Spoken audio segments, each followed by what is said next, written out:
हो जाइए फिर बदलने देखिए कोई दुनिया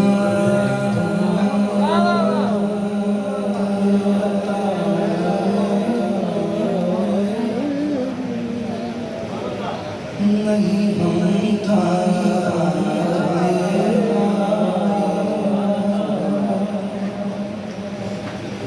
वो जो हाथ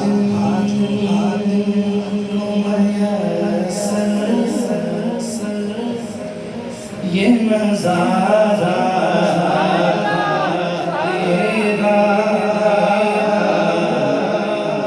हमारे बादशाह इमाम हसन बात आतमदाई का नवासा मिला, वो लोगों को बता रहा था कि मेरे नाना का नाम आतमदाई था। वो बड़े सखी थे, उनके महल में 7 दरवाजे थे।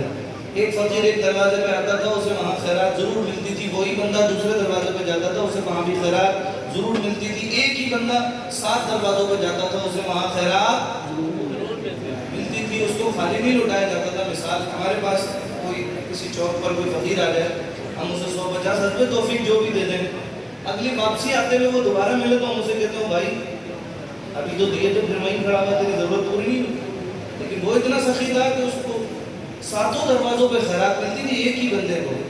जब सरकार इमाम हसन बात की उससे मुलाकात हुई ना, तो मेरे मौला ने कहा तू अपने नाना के किस्से सुना रहा है, मैं तुझे अपने नाना का किस्सा कहता तेरे नाना के महल में 7 दरवाजे थे, सुन मेरे नाना को दुनिया मोहम्मद अरबी के नाम से जाना।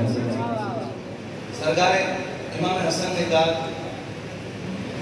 बोले मेरे नाना के दरबार का एक ही दरवाजा था, कोई महल नहीं था, कोई 7 दरवाजे नहीं थे, लेकिन सुन एक ही दरवाजे पे मेरे नाना की जो एक बार साहिल आता था ना, उस एक ही दरवाजे से मेरे नाना उसे इतना देते थे कि उसे किसी और दरवाजे पर जाने की जरूरत ही नहीं पड़ती।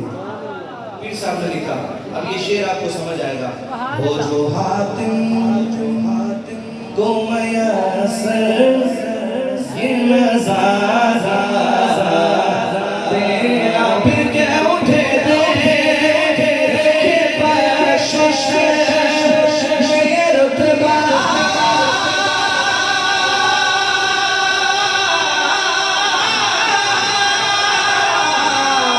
तेरा